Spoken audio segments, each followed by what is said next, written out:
Budiman Sujatmiko ini ikon perjuangan melawan penegakan HAM gitu. Jadi kalau kemudian Budiman yang datang, ini diharapkan akan terkikis isu-isu seperti itu walaupun ikatan keluarga orang hilang di Indonesia, IKOHI, itu berstatement sangat keras terhadap Budiman Sujatmiko.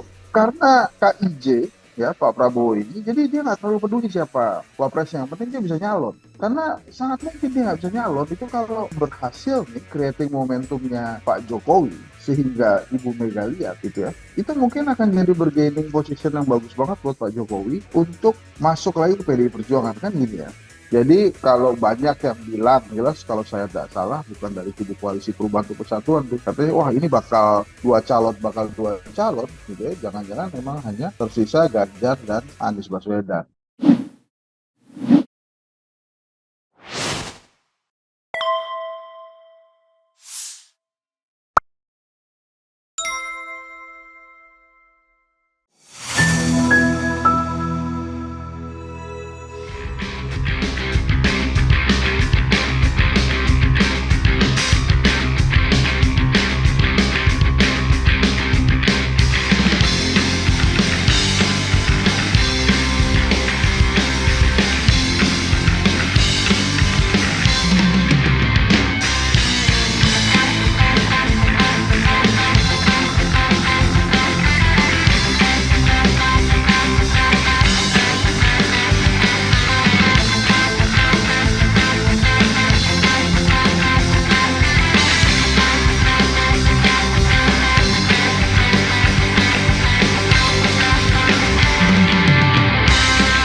Eh, Terima kasih Bang Aldi. Jadi memang yang ditunggu-tunggu oleh rakyat kan pasangan nih, pasangan capres dan cawapres. Kalau dari awal diumumkan banyak untungnya buat rakyat ya. Kita bisa cek rekam jejak, visi misi dan lain-lain. Dan yang terpenting justru buat capres cawapres nih kalau diumumkan di awal itu mungkin akan lebih punya waktu mengcover Indonesia dalam rangka kampanye gitu. Karena Keren, kalau keren. resminya kan ya resminya kan cuma 75 hari itu. Ya Ustaz ya. Jadi nggak kejar kalau menurut saya.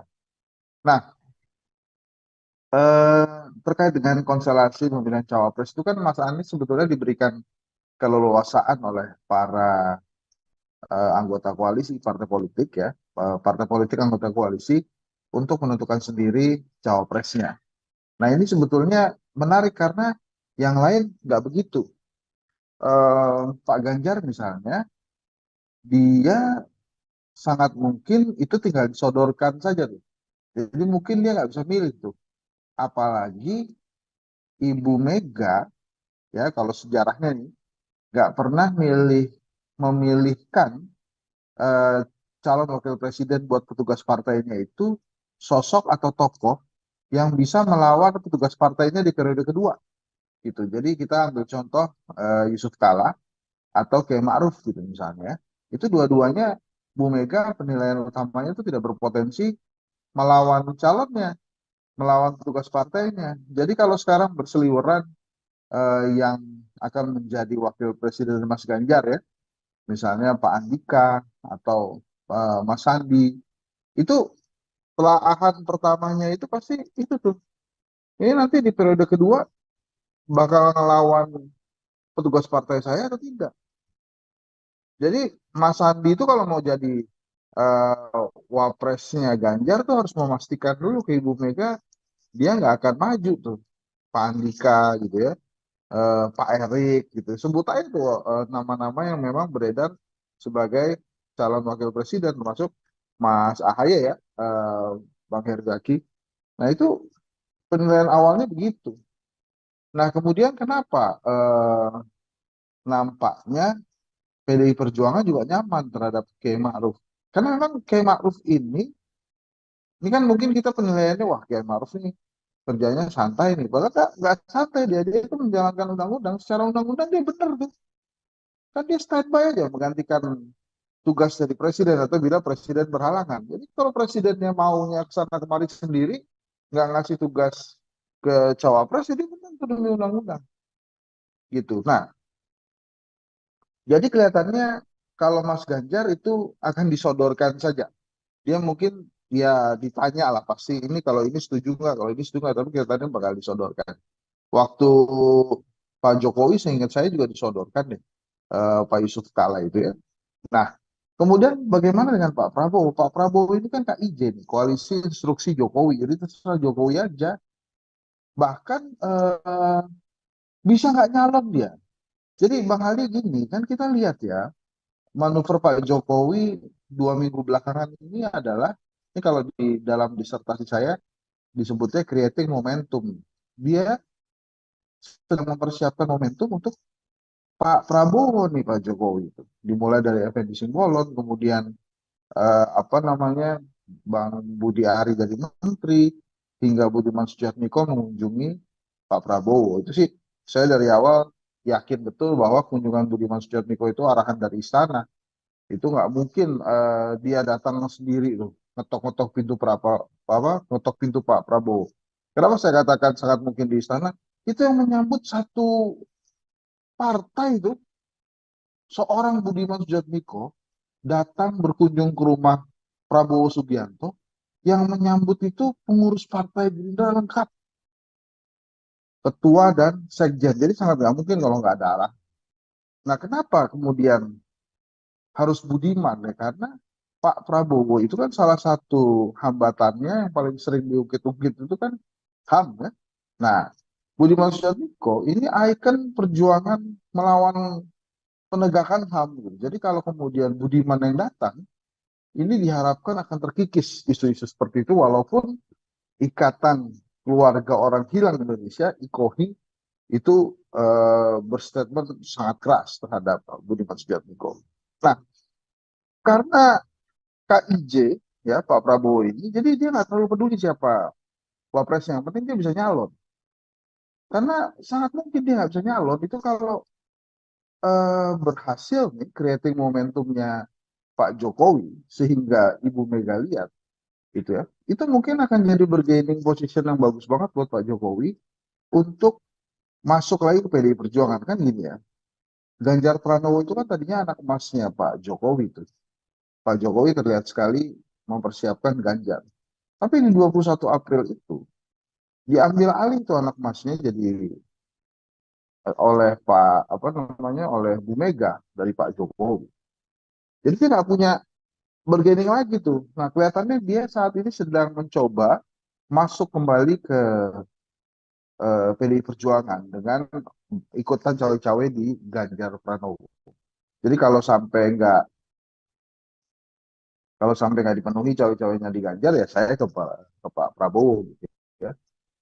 Pak Jokowi bisa saja bilang tegak lurus ke Ibu Mega, tapi yang paling enak dilihat itu pergerakan relawannya kemana tuh Bang Ali. Karena relawan Pak Jokowi kan tegak lurus ke Pak Jokowi. Merah kata Jokowi, merah kata relawannya. Jadi kalau kita lihat Noel, terus kemudian Budi Ari misalnya lebih dekat ke Prabowo, ya itu arahannya jangan-jangan memang demikian.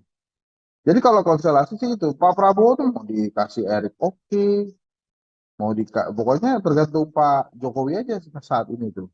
Tapi begitu Pak Jokowi deal sama Ibu Mega, quote and quote, itu dibawa semua partai politik pendukung Ganjar, dia nggak punya pasangan tuh, sendirian dia. Nggak tahu tuh kalau melobi Bang Herzaki diterima nggak tuh Prabowo kira-kira. Kalau emang udah nggak bisa nyalon lagi Pak, saya masuk ke KPP deh Pak, gitu ya. Ya itu kan pasti belum tentu juga tuh pasti dipertimbangkan sih dipertimbangkan, tapi diiakan atau tidak kan tergantung koalisi perubahan untuk persatuan. Kalau saya jadi Pak Prabowo dari sekarang hijab kabul sama Caimin tuh. Caimin itu Kalau dia surveinya kedai kopi pun dipasangkan dengan Pak Prabowo, itu kalahnya juga nggak jauh-jauh amat dengan Prabowo Erick Thohir gitu misalnya. Apalagi Caimin itu lebih punya akar di Jawa Timur ketimbang Pak Erick Thohir. Saya nggak ngerti tuh, kenapa Pak Prabowo justru mengambil resiko ya tidak ijab kabul dengan pasangan yang ada. Akhirnya apa kejadian?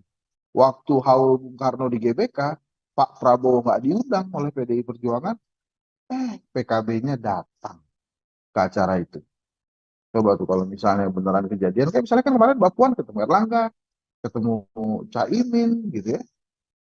Itu kan harusnya Pak Prabowo juga lihat-lihat tuh sinyal-sinyal seperti itu. Jadi kalau banyak yang bilang ya, yang jelas kalau saya tidak salah bukan dari kubu koalisi perubahan untuk persatuan tuh. Katanya wah ini bakal dua calon gitu ya. Jangan-jangan memang hanya tersisa Ganjar dan Anies Baswedan. Eh, Bang Ali, kalau kita lihat konstelasi politik terakhir, terutama di 3 hari belakangan, itu sebetulnya pusat perhatiannya ada di PDI Perjuangan, Bang Ali. Yang pertama, Ibu Mega mengeluarkan perkataan yang mantap tuh menurut saya. Jangan main-main lah sama saya. Saya ini udah pengalaman di politik. Ini tolong ya dicatat. Ada kungfu Ibu Mega katanya. Itu menarik tuh.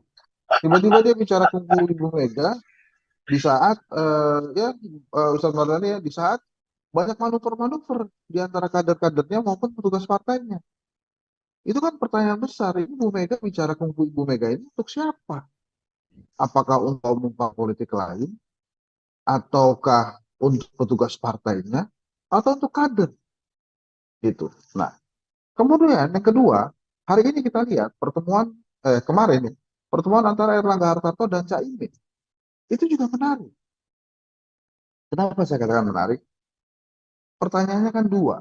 Apakah Mbak Puan membuka komunikasi kembali dengan Erlangga Hartarto dan Caimin itu dalam rangka pembentukan koalisi di PDI Perjuangan atau penguatan parlemen, misalnya menghidupkan kembali fungsi yang mati suri, pengawasan kepada kerja eksekutif misalnya. Kalau memang yang kedua itu bagus banget buat rakyat. Bayangkan PDI Perjuangan, partai politik terbesar di DPR, menggalang kembali kekuatan untuk ya menghidupkan kembali fungsi mati surinya DPR, mengawasi kerja eksekutif. Itu pasti Demokrat dan PKS, Nasdem senang banget tuh. Bila memang safari politik Mbak Puan itu bukan hanya sekedar pembentukan koalisi untuk PDI Perjuangan, tapi untuk penguatan pengawasan kerja eksekutif dari DPR. Nah, kenapa saya sebutkan dua hal ini sebagai closing ideas? Nantinya kita akan melihat beberapa kejadian-kejadian yang mungkin saja baru dan tidak hanya mengomentari tentang siapa kira-kira cawapresnya. Atau kalau pertanyaan-pertanyaan yang biasanya menimpa Mas Anies, kira-kira Mas Anies akan berlayar atau tidak. Jadi nggak ke situ lagi. Tapi bagaimana ada kekuatan lain selain si perubahan dan persatuan yang juga sedang meramu, tarik menarik, mempersiapkan bergaining positionnya masing-masing. Ini pernyataan Ibu Mega dan safari politiknya Mbak Puan menurut saya bukan kebetulan. Ada yang gerah kelihatannya dengan manuver-manuver yang dilakukan oleh tokoh yang dimaksud oleh Ibu Mega. Hati-hati, ini tolong dicatat. Saya punya kungfu Ibu Mega. Nah, ini kungfu Ibu Mega ini menarik Bang Haldi. Jadi menurut saya sangat Mantap, bagus mantap. juga kalau kita dengarkan, ya kita dengarkan di closing ideas-nya Ustadz Mardhani tentang dua hal tadi tuh. Bagaimana Puan Maharani bersafari dan kungfu Ibu Mega. Terima kasih Bang Haldi. Bang Zaki, saya masih tunggu tuh yang terakhir kita omongin di TV One, Bang Zaki. Mantap, Jak. Oh iya iya, Terima siap. kasih. Ya Bang. Siapa tahu PDIP jadi oposisi kan.